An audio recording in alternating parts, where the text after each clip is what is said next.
Good morning and welcome to Daily Red Devil for all of your latest Manchester United transfer news and talk. Lots to discuss on the show today. But before we get into that, please do me a small favour. Make sure to subscribe to the channel, bottom right hand corner. We're just about to hit 40,500. So go and do that right now. We're only 2 away. And be sure to give the video a like as well. Let's try and see 500 likes on this episode. Right, let's get straight into it. Lots and lots to get into. Obviously, another bid coming in for Garnacho. We'll be talking about that. We'll be talking about Malacia and Antony, who are set to leave Manchester United. That story broke late last night. Also talking about Marcus Rashford, AC Milan pulling out of the race. Lots to get into on that one. But before we do all of that, I have a question for you. So we're going to talk about Garnacho first. And I want to know, how much is Garnacho worth in this current market? So we've had 2 bids so far. One was worth 50 million euros. The second was worth 55 million euros. Now, how much do you think he's worth? Let me know your thoughts in the comments section below. Let's get straight into that news story to start things off, though. So, this is coming up from multiple different people this morning. Reliable sources suggesting that Napoli have now made an offer of 55 million euros, including add-ons, to Manchester United for Alejandro Garnacho. This translates to £46.5 million. I still think that's too low. If it was that plus maybe like 20 to 25 million in achievable add-ons, I would maybe say it's considerable. But I think that's low. You know, if it's £46.5 million, including add-ons, that doesn't sound very good to me. I know it's 100% profit. I know, it would help our PSR situation massively, but I think he's worth a lot more than that. For me personally, I said this a couple of days ago, the absolute bare minimum that I would even consider selling Garnacho for would be £50 million up front, which is, let's have a look what that is in euros, about 60 million euros up front. Yeah. Plus, I would say at least 10 to 20 million pounds worth of add-ons. So the deal total package would be worth somewhere around 70 million pounds or 80 million euros. And I think that would be fair. You know, 50 million up front, pounds, cash, and then 10 to 20 million pounds in add-ons. And if you think of it like this, right? Obviously, they've just sold Kavica Kvaratskhelia to PSG, right? So they have money, and they're just trying it at the moment. He went to PSG for 70 million euros. So what I'm suggesting is not unreasonable, really. You know, 50 million pounds is 60 million euros. So they can give us that up front, 60 million euros, and then they can give us another 10 in add-ons, taking the deal to 70 million. I think that would be fair. But I'd be interested to see what you guys all think. Like, I know obviously Garnacho played against Southampton the other night. Will he start again today? We've got a game today. God, I forgot. Mental. I forgot we had a game today. Like, I knew in my head we did, but I forgot at the same time. Does that make sense? Obviously, my life's a bit mad at the moment for anybody who... Yeah, I already told you why my life's mad yesterday, but I'm sure people in the chat will tell you if you don't know what I'm talking about. But anyway, so I think, if we can get them up to around the 60 million euros, 50 million pounds mark, plus add-ons, I would be interested. But we'd obviously need to make sure that we have a replacement lined up. Obviously, the replacement we've been heavily linked to since speaking to yesterday is the Dortmund winger, 20 years of age, ex-Manchester City player, interestingly enough. But the problem with this is it's buying another player who's not Premier League proven. And, it's another player who's probably going to cost you quite a lot of money. That player is Jamie Gittens. We spoke about him on the show yesterday. He's doing really well in the Bundesliga at the moment. But then arguably Sancho did really well in the Bundesliga, came to Man United and didn't do well. So I'm not saying that doesn't mean he can do well. I'm just saying... we have been stung in a very similar situation to this before, haven't we? Literally the same situation, signing an English winger who came through the Man City Youth Academy, moved to Dortmund. We then pay massive fee for, and then, we all know what happened to Jadon Sancho. Now, maybe that doesn't happen. Maybe Jamie Gittens comes to the Premier League, absolutely tears it up, and, I'll look stupid. But we still have to be aware of that, So that looks like the most obvious person who would be the replacement for Garnacho. I still think that we don't need one replacement. We need a left wing back. We need another centre back. We need a central midfielder We need an attacking midfielder. We need a striker. And I've said this many times before. For me, Garnacho is not a problem. Garnacho is just a way of raising funds in order to rebuild the squad quicker. So, if a massive offer comes in, like I said, 70 million, something around that figure, I think you have to consider it, because you could then go and sign someone like a Nuno Mendes. Maybe you get Alvaro Fernandez back from Benfica. Maybe you go and get Gonçalo Inácio from Sporting Lisbon. Maybe you get Edison from Atalanta. Maybe you get, a striker. You get a Jonathan David, someone like that. I don't know. But it'd be interesting to see what you guys think. Like, how much is Garnacho worth? Let me know your thoughts in the comment section below. Let's have a look at what people are saying in the chat. Thank you for all the nice comments, by the way, as well, about the birth of my first child. I really appreciate that. So, yeah, thank you. Thank you for all the people who commented on the show yesterday. I really, really do appreciate that. So many nice, positive messages. I couldn't resist. I bought a full Man United baby kit yesterday. Oh, sorry, it arrived yesterday. Got the shorts and the top, so maybe there'll be a photo coming soon. They've got the little white shorts and the red top. Very cute. This is the problem, innit, with football fans. You say, oh, I'm never going to buy a Man United shirt again. I'm not going to support the Glazers.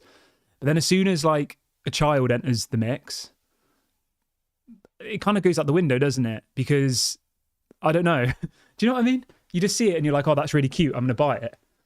And that's the problem with supporting Man United. The Glazers they know that we're going to always support Man United and we're going to love Man United no matter what happens. That's the problem, isn't it?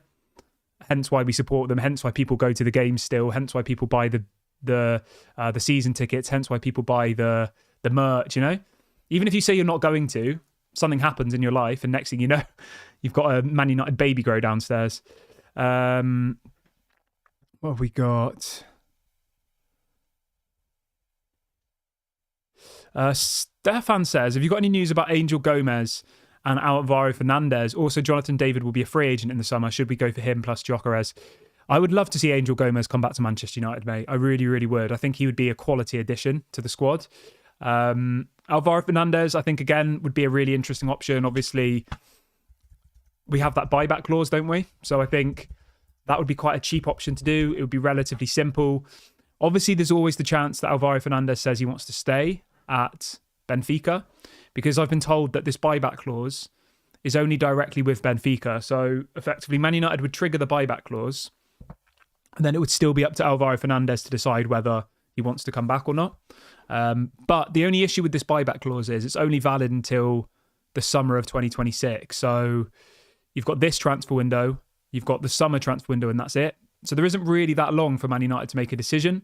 The buyback clause is worth £17 million, which is nothing really in the grand scheme of things, is it?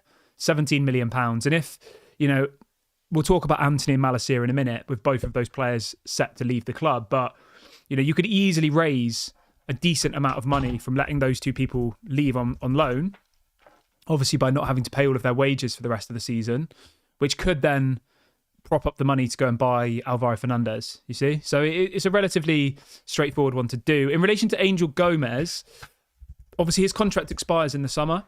The links with him and Manchester United have gone quite quiet. There are still some murmurs around saying that, Man United want to go for Angel Gomez, but there is also talks that West Ham are interested in Angel Gomez. He's not had an amazing season, to be honest, so far in the French League and in the Champions League. He's got 1 goal and 1 assist in 16 games, which it's not great, let's be clear. But I think he still is a very talented footballer. And obviously at the age of 24, a free agent, somebody who knows the club inside out, I think it's a relatively low risk transfer, especially if you look at what he did last season in the French League. He was doing quite well. He doesn't score very many goals, but he assists a lot of goals. And so I would still definitely go for Angel Gomez. And I think it's a very low risk transfer. No fee, because his contract's out of date, it's expired. And wages-wise, it's not going to be very much. He's only earning about £10,000 a week at Lille at the moment. So if you were to sign him, you might give him like £30,000 a week, something like that, which is still 3 times what he's earning at Lille. But obviously the problem that we have is there will be more clubs like West Ham, teams like that, who will be desperate for a player like Angel Gomez. And Angel Gomez will start probably every game for teams like West Ham. Whereas I think for Man United, once Mason Mount's back fit, there's going to be a bit of a battle for those number 10 positions. Obviously, Xerxes plays in the number 10 now. Garnacho plays there if he stays. Rashford plays there if he stays. Antony does. Ahmad does. Bruno does. Mason Mount does. You know, you've got potentially 7 or 8 players all fighting for those 2 central attacking midfield positions. So that might be the only thing that kind of puts Manchester United off bringing back Angel Gomez, is the fact that they already do have quite a few attacking players who they need to try and slot into those 2 number 10 positions behind the striker. So as much as I would like him to come back, I think it is kind of... I forgot Eriksen as well. Obviously, Christian Eriksen's also in there. It is obviously dependent on outgoings, I think. Obviously, if we were to get rid of Garnacho, Rashford, Antony, Eriksen leaves, then I think he'd be a great option to bring in. But we kind of have to wait and see how it progresses, because let's be honest here, right? As much as it's a fairy tale story for Angel Gomez to come back to Manchester United, and as much as it would be an amazing thing to see him back, a youth player coming back after succeeding in the French league, he's not going to be a starting player, I don't think, personally. He'd be a squad player, definitely. Whereas if he went to like a West Ham or like an Everton, or, you know, one of those, I mean, I say bottom half Premier League teams. I mean, we're a bottom half Premier League team, aren't we? But you know what I mean. One of those stereotypical bottom half Premier League teams, the Evertons, like the Crystal Palaces. If he went to one of them, he probably would start more games. So it's a difficult decision. I would still like to see him in the squad, but I think it does all depend on who leaves. Everyone who's just joined the video, if you could do me a small favour, we've got over 500 people watching the show live now, which is absolutely phenomenal. If you could do me a small favour, like the video. The more people that like this, the more that YouTube will show it to other people. It's a really, really easy thing to do. You know, this content's free, doesn't cost you any money, so I'd really appreciate that. So go and like the video now. Let's try and get to 500 likes before we move on, and make sure to subscribe as well. We're literally knocking on the door of 40,500. So yeah, go and like the video, subscribe as well. We're only 2 subscribers away from 40,500, so make sure you do that right now. Right, let's see what people are saying in the comments section. A couple of people are saying that they think the fee for Garnacho is too low. Box says, what's going on with Nipan? I saw a story about Nipan yesterday, and it wasn't looking like he was going to come to Manchester United. Yeah, so apparently, a little bit of an update there. Thank you to the person who brought his name up in the chat. So obviously, we've been linked heavily to Nipan, who is an 18-year-old Norwegian midfielder, obviously plays football at the moment in the Norwegian league for Rosenborg. Had a phenomenal season so far. He's got 8 goals and 7 assists in 28 matches for Rosenborg. One of those players that has been kind of on the radar of all of these in-the-know scout accounts for a long time, saying that he's the next player to break through. Man United looked like the obvious team that he would want to go to. Apparently he's a Manchester United fan, boyhood Man United fan. And it looked all but certain that we were going to put a bid in for him. It's now gone very quiet, and the reports coming out this morning, this is coming out from the Telegraph here in the UK and the Metro and a couple of other places, is that apparently Arsenal are now pushing forward to try and sign Nipan. So, yeah, I don't know. I think we're probably going to miss out on him, to be honest, which is a shame. I don't really... Would he get in Arsenal's team? I mean, maybe they're just thinking about one for the future. I mean, you look at Arsenal's midfield already. I think Thomas Partey's contract's expiring. I think Jorginho's contract's expiring. Obviously, they're about to sign Zubamendi, but I think Nipan is a bit more of an attacking midfielder. Like, would he get in the team over Odegaard? No. A little bit strange. But then I guess you could argue, would he get in the team at Man United? Maybe not. That's the problem, isn't it? But yeah, it looks like... So the reports this morning are suggesting that Arsenal are going to beat Manchester United to the signing of Nipan, which is disappointing. You know, I was really excited about this potential deal. I've not seen him play that much. I have seen him play in a couple of games, but all of the reports and all of the people who I know who watch him regularly have said that he's, you know, absolutely phenomenal. I'm just looking at how Arsenal play. Yeah, I mean, Arsenal have got some injuries at the moment, haven't they? He probably would get in their team at the moment, probably over Marino, wouldn't he? Obviously, they got Rice as the CDM, and then they got Odegaard and Marino as the kind of more central attacking midfield options. So, yeah, I don't know. Fair play to him. If he decides to go to Arsenal, that's up to him, isn't it? I'm just going to have a sip on my tea. But yeah, it's a little bit disappointed, to be honest, that we aren't going to go for him. especially as the fee that's being mentioned in the media this morning is really, really small. I thought that they were going to ask for like a massive fee for Nipan, but apparently it's like somewhere around £10 million. And the reports are suggesting that Arsenal are now confident that they will sign Nipan from Rosenborg. So, yeah, a little bit disappointed. I know there's quite a few Norwegian people who watch the channel, and they've always said that he's an amazing player and been really excited about him. But, you know, it is what it is, isn't it? So, yeah, but about £10 million. You never know, though. Man United might go in for him as well. You know, we might put a bid in. 10 million is definitely affordable. And I think, you know, whilst you've still got a massive hole in our midfield, Eriksen leaves in the summer. Casemiro is probably going to leave in the summer, if not in January. We are going to need a couple of midfield players. And if you were to say get someone like a Nipan, an Angel Gomez, and Edison from Atalanta, I think that takes our midfield up a whole nother level. You know, even just from the age profile, the legs that those three players would have, that's what I would personally do if I was the Manchester United board. I'd be going for Edison from Atalanta as the kind of CDM to partner Manuel Ugarte. And then I'd be going for Nipan and Angel Gomez. And that just kind of fills out our squad a bit then. Obviously, Eriksen's going in the summer. His contract expires. Casemiro, I imagine, will be gone by the summer. I'd be stunned if Casemiro's here next season. But you never know in football, obviously.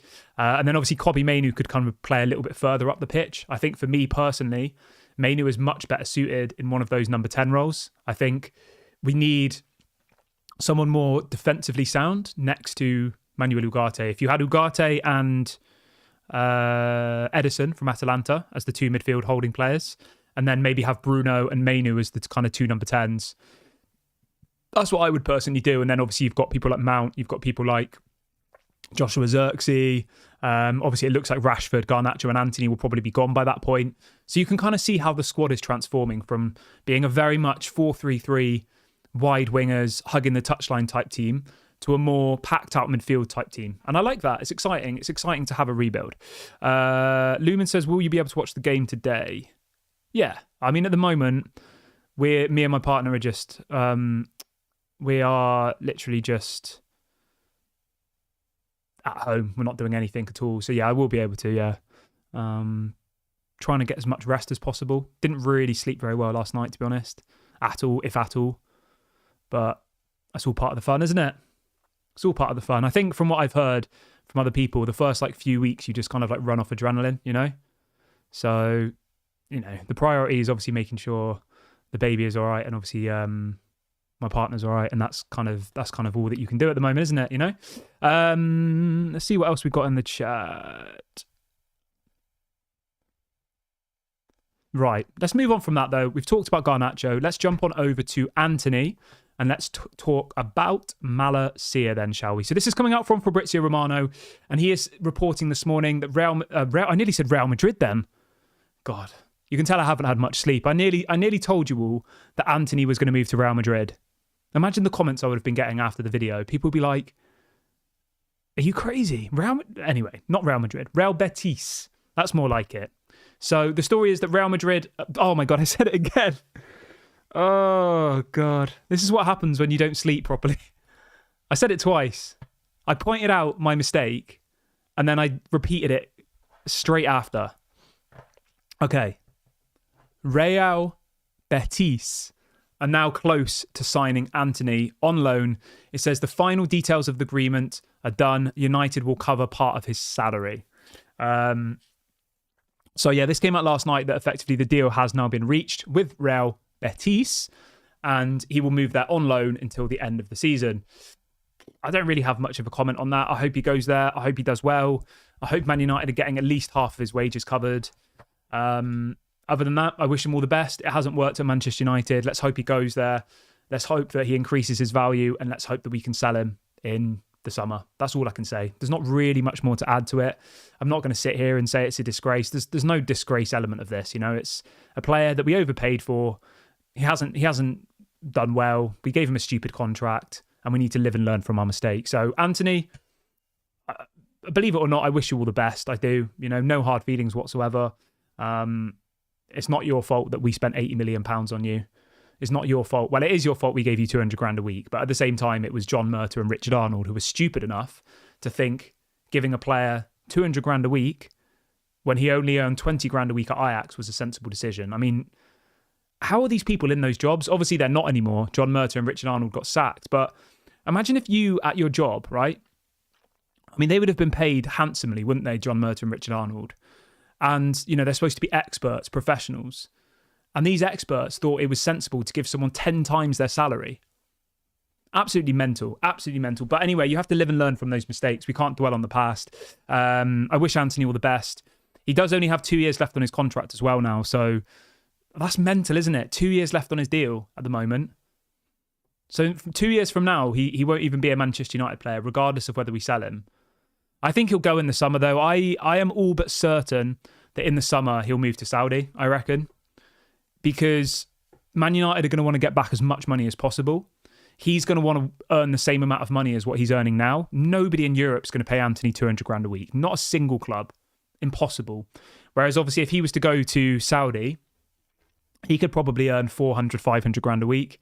He might go there for a few years. If he does well, he might then get a move back to Europe. You know, he's only 24. It's not like he's even playing football for Man United at the moment. So what would you rather do? Play every single week in the Saudi league and earn £500,000 a week, or never play for Manchester United, live in the freezing cold country, earning probably 100 grand a week after tax? I mean, it's a no-brainer, isn't it? He never plays. He played the other day for like 10 minutes and missed an open goal. So he's not in the Brazil national team. He's not going to get back in the Brazil national team. So I think the writing is on the wall. He'll go to Real Betis. And then, yeah, hopefully that works out well for him. Box says, what fee do you think we'll get from Real Betis in the summer? There is no obligation to buy. It's literally just a loan. It's a loan with no obligation to buy in the summer. So he'll be our problem again come the summer. Somebody in the chat saying, the best advice I ever got was sleep when the baby sleeps. Do you know what was weird, right? The baby slept pretty much all of yesterday, daytime. And then it got to the evening and he just didn't sleep at all. He would sleep for like 5 minutes. And then by the time you've started to fall asleep, he would wake up again, you know? So, yeah. The first night he was home was fine. He was actually not a problem at all, really. Woke up a few times, you know, as expected. But last night it was literally just all night. And then eventually at about 5 this morning, he went to sleep. And I think I got like 3 hours sleep then. Or maybe even less, like a couple of hours sleep. Hence why as well, just, I know everyone's going to, you know, no one's going to be expecting anything. But for the foreseeable future, the video times will just be whenever I can do it. And I know people fit the channel into their daily routine. I know how it works, and I apologize that I can't guarantee a certain time every single day. I'm always going to try and do the shows before 10 a.m. That's my kind of expectation. But like today, I woke up at 8:30 because I didn't go to sleep till like 6. Do you know what I mean? So I can't give like specific show times each day at the moment. But hopefully, once things settle down, I'll go back to normal. By the time the summer comes around, I reckon there'll be more of a schedule. Right, let's move on from that though, and let's talk about Malacia. This one kind of caught me by surprise a little bit, to be honest, because you know there's lots of players linked to leave Manchester United. Obviously, Rashford we'll talk about in a minute. Garnacho, now Malacia. So this story is coming out from a Dutch journalist. And the headline is, there's some people saying that Juventus want Malacia, but I think that's way off. I don't think that's going to happen. So this is coming out from a tier 1 Dutch journalist, and this broke late last night. And the headline is this, that Tilo Malacia is now confirmed to leave Manchester United on loan. This has been confirmed by the player's agent. So it looks like it's going to be going to Como, which is, I think, in Italy. It's where that nice lake is, isn't it? Lake Como. Yeah. It's the one in Italy where, obviously, Varane is, I think, is he the director of football? Something like that. Obviously, Varane went there after he left Man United to play, got injured, and permanently injured, I think. and now is like on the board there. But it looks absolutely beautiful. Obviously, Fabregas is the manager. I think they've got the richest owners in the world, I read somewhere. So that, it's one of those projects where in 2 or 3 times, Como will probably be in like the Champions League, and they'll probably be like a PSG in like 10 years' time, a team that weren't particularly PSG were a little bit more than nothing. But you know what I mean? Like a Man City, a team that were in the Championship, and then they get Middle Eastern owners with as much money as they get with a blank checkbook, and then next thing you know, they're winning trebles and the Premier League 4 times in a row. I think Como will be like that in the Serie A. Give it 10 years, they'll probably be winning the Serie A every season. But so it looks like he's going to go on loan there. There doesn't seem to be any option to buy. It looks like it's just a straight loan with Como covering the wages. Again, I wish Malacia all the best. I don't think he's good enough for Man United, to be honest. And when I say not good enough for Manchester United, I know people are going to be like, oh, we're 13th. Well, how can you say that? I don't think he's good enough to be playing for a 13th team in the Premier League, to be honest, Malacia. I just don't. I'm not that impressed with him at all. And this was before the injury. Some people are going to say, oh, well, he got injured, blah, blah, blah. But I don't know. I've never been a massive fan of Malacia. I know he was cheap, but yeah. Welcome to 20 Legend, who's just joined the Daily Red Devil Members Club. Thank you very much for your support, my friend. I really, really do appreciate it. I don't really ever plug the Members Club, do I? Which I probably should do, but yeah. If you do want to join the Members Club, obviously I would massively appreciate it. I've just dropped a link into the chat. I think it's only like £1 a month. Obviously helps support the channel. Get a badge next to your name. And I think you can do like members only comments, so it will come up on my screen and then I read them out and stuff. So if you are in a position to support the channel, obviously I never ever promote it ever at all. I don't promote super chats. I don't promote, I know people have different amounts of money, etc. So I don't want to I don't want to force people to give me their money, because that's not what this channel is about. It's just about having a community where we all speak. But if you are in a position to support, obviously I would appreciate it, but no pressure at all. I'll just drop a link into the chat there. And if you do want to join, fine. If you're not in a position to, like the video, tell a friend about it, leave a comment. That helps as well. Okay, so let's move on to Marcus Rashford then, shall we? The final news story of the day. And this is coming out from Fabrizio Romano. Fabrizio is reporting this morning, this was 6 hours ago, that Dortmund and Man United have planned to have new contacts in the next few days for Marcus Rashford. He says that AC Milan are now closing on a deal for Walker, while Dortmund explore more details of the Rashford loan. He says that Barca also remain keen, but it depends on Ansu Fati's situation. I mean, it's not looking good for Rashford, is it, to be honest? AC Milan, for anybody who's unaware, AC Milan were the team who were most likely to sign Rashford, but they're now signing Kyle Walker. And ever since Brexit, Italian teams can only sign a certain amount of non-EU players, and obviously England isn't in the EU anymore because we left the EU. So they've just signed Kyle Walker, or they're about to sign Kyle Walker, which will then mean they can't sign Marcus Rashford. So Rashford to AC Milan is off. That's not happening. Rashford to Arsenal was never going to happen. Rashford to West Ham was never going to happen. He doesn't want to go to Saudi. He doesn't want to go to Como. They were also wanting to sign him. All of these options that he supposedly had haven't materialised. We were told that there was 10, 15 clubs lining up for Marcus Rashford, and they're all desperate to sign him. But the fact of the matter is now, the only teams that are left are Dortmund and Barca, and that's it.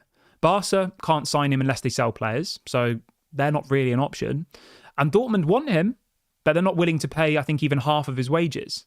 So it's gone from being, Rashford has every option. He's this, you hear this from some people, don't you? That, oh, look at all the clubs that Rashford is desired by.